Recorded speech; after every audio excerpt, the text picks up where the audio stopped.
September 1940. Occupied Poland. The Nazis are hunting resistance fighters across Warsaw. Every knock on a door could mean arrest. Every shadow could mean death. Thousands of men are being dragged from their homes and sent to a mysterious concentration camp called Auschwitz. Most people are desperately trying to avoid capture. But one man is doing the exact opposite. He wants to be arrested. Not because he has lost hope. Not because he wants to die. I will go. But Someone because must he has take this volunteered for one of the most dangerous missions in human history. His objective? Enter Auschwitz. Build a resistance movement from the inside. I will go. Discover what is happening behind the barbed wire. And somehow get the truth out to the world. His name was Witold Pilecki. And this is the unbelievable true story of the man who willingly walked into hell. As Nazi Germany tightened its grip on Poland, fear spread through every city and village. The streets were filled with soldiers. Homes were searched without warning. Teachers, doctors, lawyers, priests, and intellectuals disappeared overnight. No one knew where they were being taken. Rumors spread about a new camp built near a small Polish town. A place surrounded by barbed wire and secrecy. A place where people entered but rarely returned. Its name was Auschwitz. The Polish resistance desperately needed information. What was happening inside? How many prisoners were there? Could anyone survive? There was only one way to find out. Someone had to go in. And that someone was Witold Pilecki, a former cavalry officer, a husband, a father of 2 children, a patriot willing to risk everything for his country. He understood the danger. If he entered Auschwitz, there was almost no chance he would ever come back alive. Yet, after days of consideration, he made his decision. He would volunteer. He would allow himself to be captured, and he would enter the camp under a false identity. On September 19th, 1940, Nazi forces launched a massive roundup in Warsaw. Hundreds of civilians were arrested. Among them was a man carrying forged documents. His real name was Witold Pilecki, but the Nazis knew him as Tomasz Serafiński. The mission had begun. Packed into overcrowded transport trains, prisoners were sent toward an unknown destination. Nobody knew what awaited them. Some believed they were being sent to labor camps. Others feared something far worse. Hours later, the train stopped. The doors opened. Prisoners were pushed onto the platform by screaming guards. Dogs barked. Rifles pointed. Chaos erupted everywhere. Above the entrance stood a sign. Arbeit macht frei. Work sets you free. It was the first lie Auschwitz told its victims. The prisoners were beaten, shaved, stripped of their belongings, and transformed into numbers. Names no longer mattered. Families no longer mattered. Individual identity disappeared. Witold Pilecki became prisoner number 4859. From that moment forward, survival became a daily battle. Every morning began before sunrise. Every day brought hunger, exhaustion, disease, violence, and death.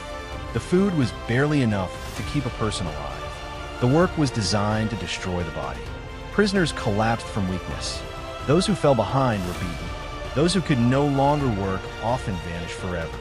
Many survived only a few months. Others died within weeks. Every day, smoke rose from the camp. Every day, the number of prisoners grew smaller. But Pilecki never forgot why he was there. His mission had only just begun. While the Nazis tried to crush hope, he secretly began building a resistance network inside Auschwitz. One prisoner at a time, one trusted ally at a time. Every conversation was a risk. Every recruit could be an informant. One mistake could mean execution. Yet despite the danger, the underground network slowly expanded. Members shared food, shared information, protected weaker prisoners, and most importantly, gathered evidence of Nazi crimes. Soon, reports began reaching the outside world. The world was finally learning what was happening inside Auschwitz. But the truth was even more horrifying than anyone imagined. And what Pilecki would witness next would change history forever. As months passed, Auschwitz became even more deadly. The camp was expanding. More barracks were being built. More prisoners were arriving every day. And the death toll continued to rise. Pilecki and his underground network watched everything. They recorded prisoner numbers, tracked deaths, collected names. and smuggled report after report to the outside world. But survival inside Auschwitz was becoming harder. Hunger was everywhere. The daily food ration was so small that many prisoners slowly starved to death. A piece of bread, a bowl of watery soup. Sometimes that was all they received for an entire day. Men fought over crumbs. Others became too weak to stand. Yet somehow the resistance survived.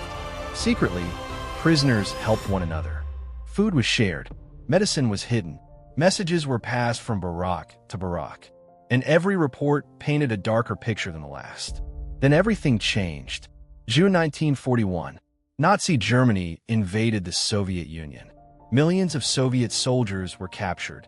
Soon trainloads of prisoners began arriving at Auschwitz. At first there were hundreds, then thousands, then tens of thousands. The camp was overwhelmed. Disease spread rapidly. Executions increased, and the Nazis began searching for a more efficient way to kill. One day, Pilecki noticed something strange. Groups of prisoners were being led into a building near the crematorium. They entered, but they never came out. Smoke continued to rise from the chimneys. The smell of burning bodies filled the air. Rumors spread through the camp. Soon the horrifying truth became impossible to ignore. The Nazis had built gas chambers. Inside those sealed rooms, victims were murdered using Zyklon B gas. Entire groups vanished within minutes. Men, women, children, families, thousands upon thousands. The killings were now industrial, systematic, organized. Auschwitz was no longer simply a prison camp. It had become a factory of death. Pilecki immediately understood the importance of this discovery. The world had to know. New reports were prepared. Detailed descriptions of the gas chambers. Descriptions of the crematoriums. Descriptions of mass murder on a scale almost impossible to imagine. Every report was smuggled out through incredible risks. Former prisoners memorized information. Secret messages were hidden. Trusted civilians carried intelligence through occupied territory.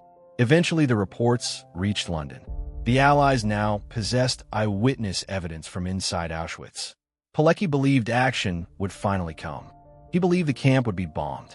He believed prisoners would be rescued. But weeks passed, then months. Nothing happened. The Allies listened, but they did not attack. Inside Auschwitz, hope slowly faded. Yet Pilecki refused to give up. By now, his underground organization had grown to nearly 1,000 members. The resistance existed across every corner of the camp. Workers, nurses, clerks, prisoner supervisors. Everyone played a role. The network was stronger than ever. And for the first time, the prisoners began discussing something unthinkable. An uprising. If the resistance could seize weapons. If they could overpower guards. If outside forces attacked simultaneously. There might be a chance. A small chance. But still a chance. Plans were drawn. Leaders were selected. Secret meetings took place at night. The dream of freedom felt closer than ever before. Then disaster struck. A misunderstanding triggered part of the uprising too early.